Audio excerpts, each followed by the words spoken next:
Sumainyo ang Panginoon. At sumayin. Mga kapatid, tayo ngayon ay pumapasok sa mga mahal na araw. At sinimula natin ito sa pamamagitan ng magasariwa na maraming pagpasok ni Jesus sa banal na lungsod ng Jerusalem. Sinasaliwa natin sa pamamagitan ng magabasbas ng ating mga palaspas. Hindi po yan anting-anting. Yan ay pagkilala ng dakila pananampalataya natin kay Jesus bilang ating tagapagligtas at Diyos. So bahagi yun na kung saan ay higit na ipinaalam sa pamagitan ng mga salita ating inaawit kung saan sa anak ni David. Kaya po minsan sinasabi nila natin mga kapatid ng mga hindi Katoliko. Bagamat ang tawag nila sa kanilang sarili ay Kristiyano na alin. Sa Jesus daw ay tagapagligtas, pero hindi sa Diyos. Hindi ho. Yung po sa nila anak ni David, yan po ay isang titulo ng Mesiyas. Ang Mesiyas ay nagliligtas sa kanyang bayan Israel. At itong Mesiyas na ito ay hindi lamang tao. Kasi pwede tayo maligtas lamang ng tao. Hindi tayo pwede maligtas lamang ng anghel. Maliligtas lamang tayo ng alin? Ng Diyos. Ng Diyos na naging tao. Sa kalauhan ng ating Panginoon sa Kristo, na nanyanais natin na ngayong panahon na ito, na mga mahal na araw, ay higit natin mapagpilay-nilayan ang pamamaraan ng pagliligtas sa atin. Kaya naman ay magkaroon tayo ng mas malalim na pagkaunawa at pagtugon sa bahagi na ito na pakikibahagi natin sa karanasan ng ating Panginoon Kristo at nawa ay makatulong tayo katulad ng pagtugon ng ating Panginoong Hesus Kristo. Kaya nga minsan sinasabi mo at nais natin bigyan ng pag-inilay sa araw na ito. Sinasabi ng matatanda, yung huwag maingay. Baka tayo pagka ng mga maingay kasi panahon na mga mahal na araw. Sabagat, ito yung panahon na makita natin yung alin. Yung katahimikan, maaari na iwag mo na magpatugtog ng mga malalakas na mga palabas, mga awit, hindi kaya ay yung sana yung mga politiko ngayong linggo sana ito ay matigil muna yung mga campaign gigil. Sana panahon tayo ng katahimikan ngayong linggo ito muna. Para saan? Sabi nga ng mga tanda, para tingnan natin yung alin, yung loob natin. Kasi kapag maingay, mahirapan tayong tingnan yung ating kalooban. Bahagi yun. Ang makikita palagi natin yung alin, yung mga panlabas na katatayan. Bagaman nakatutulong yung mga panlabas, pero ito yung panahon natin.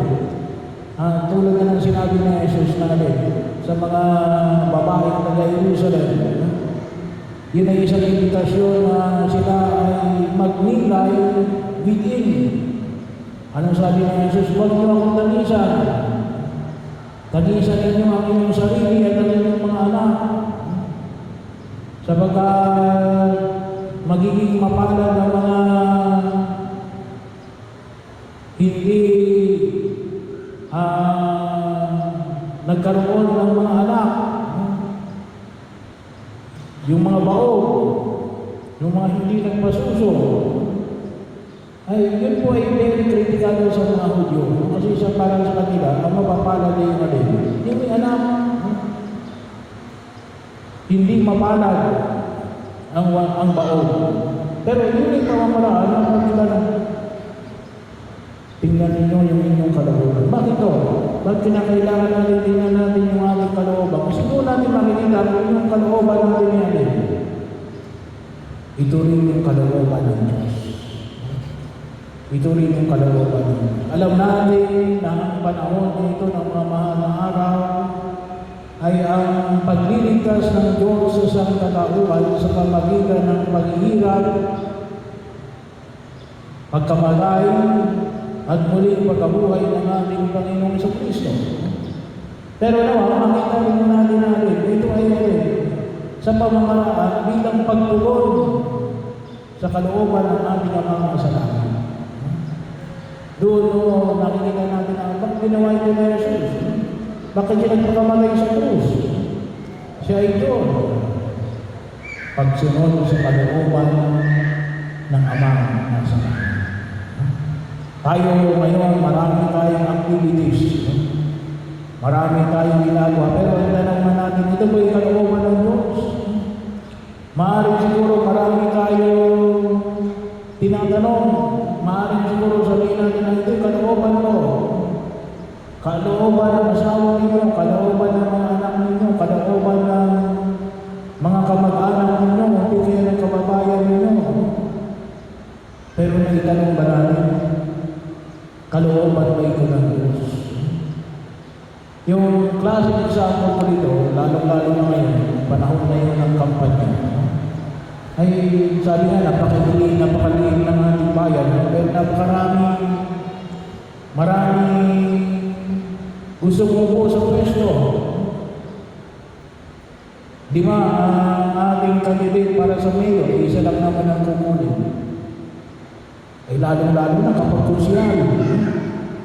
Sa konsyal, ay 8. Ay ang candidate natin ay 30 plus. Kung hindi po ako nagkakamali, 36. 8 lang ang kukunin. Abay, paano ang 28? Uuwi pa silang luhaan. Kalooban ba ng Diyos ang sila yung uuwi ng luhaan? Kalooban ba ng Diyos na sisihin nila ang Diyos? Diyos ko, bakit mo ko pinabayaan? Bahagi yun ang minsan makikita ko natin. Pagkakataon, well, hindi ko sinasabi na kapag natalo ang mga ito, hindi nangulugan na hindi yung kalooban ng Diyos. Maaari kasi kalooban ng Diyos. Sige, dahil matigas ang iyong ulo, pumasok ka dyan para malaman mo kung ano talaga yung kalooban ko na maaaring doon mo malalaman na hindi yan ang buhay na para sa iyo. O pwede rin naman na o sige, ikaw ay pumasok dyan para magkaroon ka ng mas malalim na karanasan at matuto ka para sa susunod na laban may sapat na sangkap at kaalaman ka upang harapin ang buhay na tinatahak mo. Pwede gano'n. Pero dapat makita natin ito ba'y kalooban ng Diyos? Sabagat kung hindi, ay makikita natin, ay parang wala tayo kaunayan sa Diyos. Hindi natin alam ang kanyang kalooban. Sinasabi natin, mga anak tayo ng Diyos. Tayo iniligtas ng Diyos. Pagkatapos, pupunta tayo sa kapahamakan. At baka mamaya, dumating ang pagkakataon na sisihin natin ang Diyos at pinababayaan tayo. Hindi rin naman pwede sabihin natin na swerte lang. malas lang, kundi kaya aksidente lang. Hindi mo pwede. Kung tayo ay may tunay na kaugnayan sa Diyos, walang aksidente. Walang swerte. Walang malas. Sana makita natin. Kasi maliwanag mo kayo sa sinabi. Itong panahon na ito ng mahal na araw, maliwanag natin na siya ay maliwanag sa kanya at kaya pa kaya niya natin. Itatakwil siya ng mga pinuno ng bayan ng simbahan. Maliwanag sa kanya na siya ay ipagkakalo, ipapapatay. Bakit? Kasi ito ay bahagi ng plano ng Diyos sa kanya. Kaya handa siyang magpapakot sa krus dahil ito yung pamamaraan kung saan ay ang pamamaraan ng Amang nasa langit para iligtas ang sangkatauhan.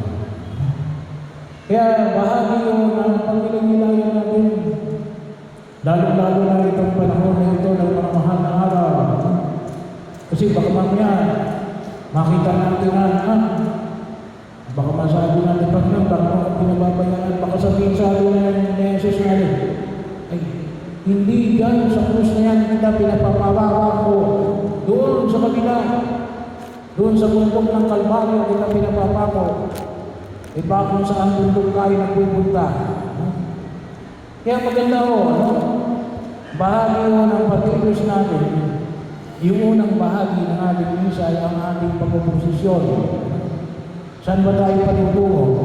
Alam nyo, maganda ho kasi yung palaspas, kasi ano yun?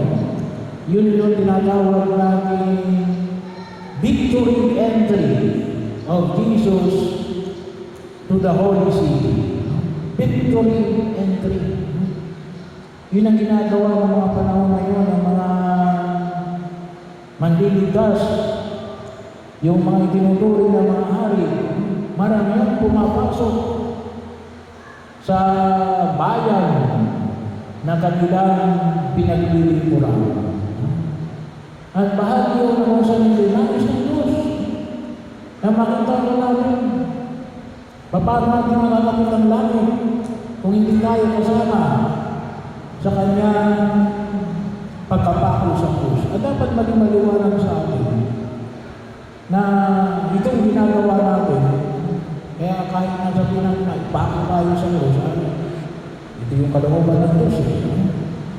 Kaya magkakaroon tayo ng tiyak na kapanatagan ng kalooban. Bakit?